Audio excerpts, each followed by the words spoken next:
सब केहू जागी, माल संग फोनवा पर केहू न लागी। रात के पलान बाटे सब केहू जागी, मलिया से फोनवा पर केहू न लागी।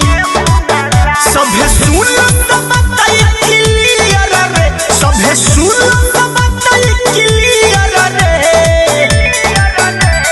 डीजे बजी जाके पीछे दियर रे, सभे बोली हैप्पी न्यू ईयर रे।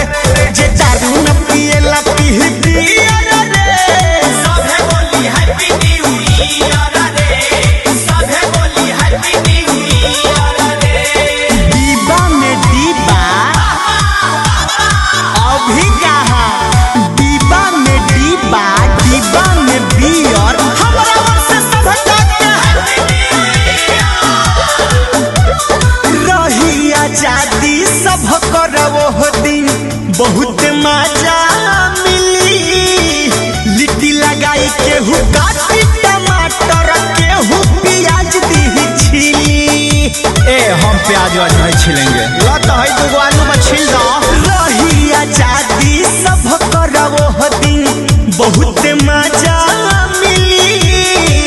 लिट्टी लगाई केहू काटी टमाटर, केहू प्याज दी छीली।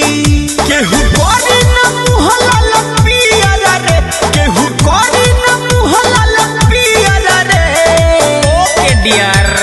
डीजे बाजी जाके पीछे दियर रे, सभे बोली हैप्पी न्यू ईयर रे। जे दारू न पिएला पीह बियर रे, सभे बोली हैप्पी न्यू ईयर रे, सभे बोली हैप्पी न्यू ईयर रे। काली काली साड़ी पे कढ़ाई नहीं होती है, काली काली साड़ी पे कढ़ाई नहीं होती है।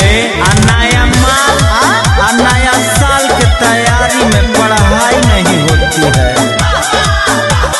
गोलू बिशुनपुरी कहेले बतिया केहू ना भूलाई।